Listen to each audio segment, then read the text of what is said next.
속보, 파리의 왕자 이강인 역대급 반전 EPL 2개 팀과 접촉. 이강인 EPL 2개 팀과 접촉. 프랑스 현지 난리난 상황.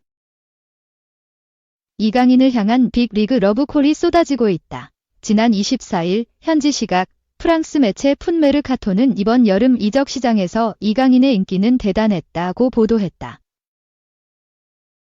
잉글랜드 프리미어리그 한 구단이 이강인 이적료로 7천만 유로, 약 1,040억 원을 제시한 것으로 알려졌다.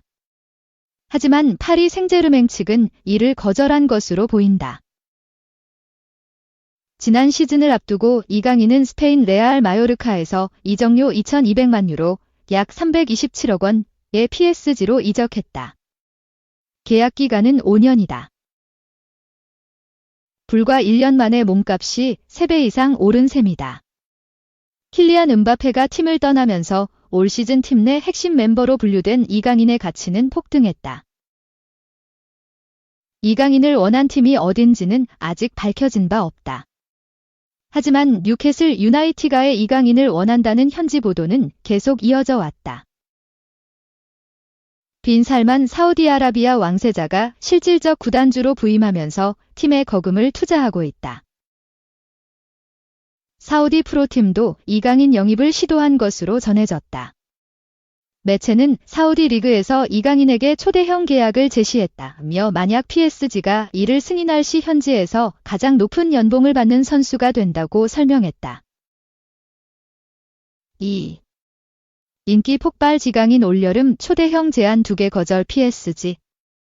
확고한 NFS 대상으로 분류 이적은 절대 없다. 이강인이 이적하는 것을 보기란 쉽지 않아 보인다. 프랑스 매체 푸스르 7부는 24일 한국 시간 이번 여름 이강인에게 2개의 제안이 초대형 제안이 도착했지만 거부했다라고 보도했다. 매체는 올여름 계속된 이강인의 이적설을 언급하며 PSG는 그를 팀에 남길 계획이다. 르파리지앵 정보에 따르면 유럽 주요 구단들이 이강인의 상황에 주목했다. 나폴리가 관심을 보냈고 사우디아라비아는 파격적인 제안을 건넸다. 이강인은 PSG 유니폼을 입은 후 한 시즌 만에 인기가 폭발했다. 하지만 이강인은 이러한 제안에 응답하지 않았다. PSG도 같은 입장이다라고 전했다. 그러면서 이강인을 단순히 유니폼 최다 판매라는 마케팅적 측면 외에도 경기 내적으로 중요한 선수임을 강조했다. 또한 PSG가 그의 계약이 유효한 2028년 6월까지 이강인을 판매하지 않을 것으로 내다봤다. 이강인은 발렌시아 유소년 시스템을 통해 성장했고 어린 나이에 라리가 데뷔까지 했다.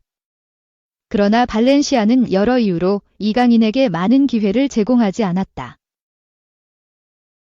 이에 이강인은 2021 22 시즌을 앞두고 같은 리그 마요르카로 이적을 단행한다.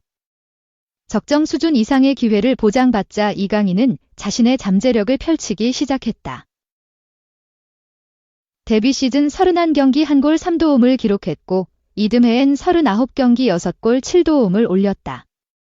마요르카는 라리가 최하위권 수준의 전력임에도 이강인의 활약에 힘입어 리그 중위권 수준의 성적을 거뒀다. 그러자 유럽 다수 구단이 이강인에게 접촉했고 그는 PSG 유니폼을 택했다.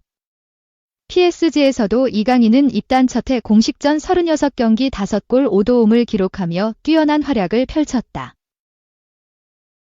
다만 리그 중반기를 지나면서 루이스 엘리케 감독은 이강인을 만능 후보 자원으로 분류했다. 주로 PSG 선수들의 부상 혹은 부진으로 인한 교체 상황이 찾아오면 가장 먼저 이강인 카드를 꺼내 들었다. 다소 불안한 입지는 이적설을 만들었다. 현지 매체의 보도대로라면 사우디아라비아, 나폴리를 비롯해 잉글랜드 몇 개 구단이 그에게 러브콜을 보냈다. 그러나 이강인은 PSG 생활에 만족한다는 이야기와 함께 구단에 남아 경쟁을 이어가겠다는 각오를 밝히며 스스로 이적설을 종식한 바 있다. 3. 역사에 남을 엘 클라시코 레반도프스키 멀티골 플러스 야말 하피냐 득점포 대폭발. 바르셀로나 레알 마드리드의 4대0 대승, 라리가 리뷰. 엘 클라시코의 주인공은 바르셀로나였다. 로베르트 레반도프스키의 멀티골과 라민 야말, 하피냐의 골을 앞세운 바르셀로나가 레알 마드리드를 4대0으로 꺾고 완벽한 승리를 거뒀다. 바르셀로나는 27일 오전 4시 한국 시간 스페인 마드리드의 산티아고 베르나베우에서 열린 2024-25 스페인 라리가 11라운드에서 레알 마드리드의 4대0으로 승리했다.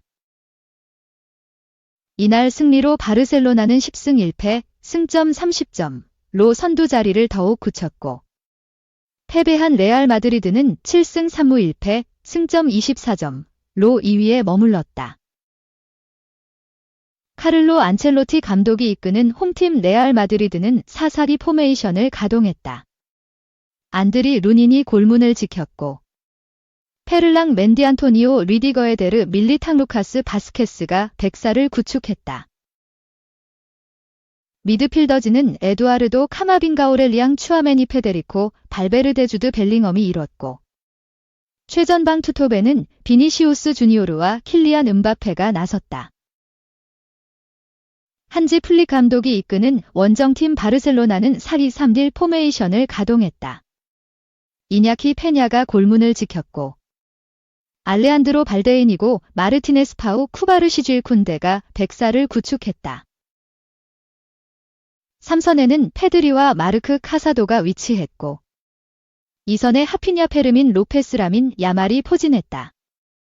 최전방 원톱에는 로베르트 레반도프스키가 나섰다. 양팀의 맞대결은 이번 시즌 초반 라리가 선두 판도를 결정지을 중요한 한판 승부였다. 바르셀로나가 9승 1패, 승점 27점로 선두를 굳건하게 지키고 있는 가운데 레알 마드리드가 7승 3무, 승점 24점로 승점 3점 뒤진 2위에 올라 있었다. 초반 상승세를 타고 있는 두 팀이기에 치열한 맞대결이 예상됐다. 레알 마드리드는 주중 보루시아 도르트문트에 0대2로 끌려가다가 후반에만 비니시우스의 해트트릭을 포함해 5골을 터뜨리며 5대2 대승을 거뒀다. 바르셀로나는 하피냐의 해트트릭을 앞세워 바이에른 뮌헨의 4대1 대승을 거뒀다. 양팀 모두 대승으로 좋은 흐름을 이어간 채 이날 깰 클라시코에 나섰다. 세계 최고의 더비답게 초반부터 치열한 경기가 펼쳐졌다. 초반 주도권을 잡은 쪽은 레알 마드리드였다. 레알 마드리드는 음바페와 벨링엄의 슈팅이 모두 오프사이드로 선언되긴 했으나 위협적인 공격 찬스를 만들며 먼저 기선을 제압했다. 전반 22분 비니시우스가 결정적인 득점 기회를 놓쳤다. 왼쪽 측면에서 추아메니의 패스를 받은 비니시우스가 그대로 치고 들어가며 접은 뒤 오른발 슈팅으로 이어 포스트를 노렸으나 옆으로 벗어났다. 전반 30분 음바페가 골망을 흔들었으나 오프사이드가 선언됐다. 바스케스의 패스를 받은 음바페가 오른발 칩슛으로 득점을 터뜨렸다. 부심의 깃발은 올라가지 않았으나 비디오 판독 결과 오프사이드가 선언되면서 득점이 취소됐다. 후반 9분 바르셀로나의 선제골이 터졌다. 중원에서 카사도가 뒷공간으로 침투 패스를 연결했고, 레반도프스키가 오프사이드 라인을 뚫어내며 1대1 찬스를 잡았다. 이후 오른발 슈팅으로 마무리하면서 선제골을 터뜨렸다. 바르셀로나가 원정에서 먼저 앞서 나갔다. 2분 뒤 바르셀로나가 추가골까지 터뜨리며 달아났다. 후반 11분 왼쪽 측면에서 발대가 연결한 크로스를 레반도프스키가 헤더로 마무리하면서 추가골을 터뜨렸다. 순식간에 바르셀로나가 2골 차의 리드를 잡았다. 후반 21분 레반도프스키가 해트트릭 기회를 잡았으나 골대 브룬에 막혔다. 하피냐가 다시 한번 레알 마드리드 수비 뒷공간을 완벽하게 뚫어냈고 레반도프스키에게 내줬다. 레반도프스키가 오른발로 밀어봤지만 골대에 맞고 나갔다. 이후 레알 마드리드는 루카 모드리치를 투입하며 총공세를 퍼부었다. 하지만 바르셀로나의 단단한 수비는 좀처럼 뚫리지 않았다. 후반 32분 바르셀로나가 세 번째 골을 터뜨리며 승리를 굳혔다. 역습 상황에서 하피냐의 패스를 받은 야말이 오른발 슈팅으로 골망을 흔들었다. 승기를 잡는 야말의 득점이었다. 후반 39분 하피냐의 쐐기골까지 터졌다. 후방에서 마르티네스가 뒷공간으로 길게 연결한 패스를 하피냐가 잡았고 골키퍼 키를 넘기는 로빙슛으로 쐐기골을 터뜨렸다. 레알 마드리드는 홈에서 완전히 무너졌다. 그렇게 바르셀로나의 4대0 완벽한 승리로 젤 클라시코가 막을 내렸다.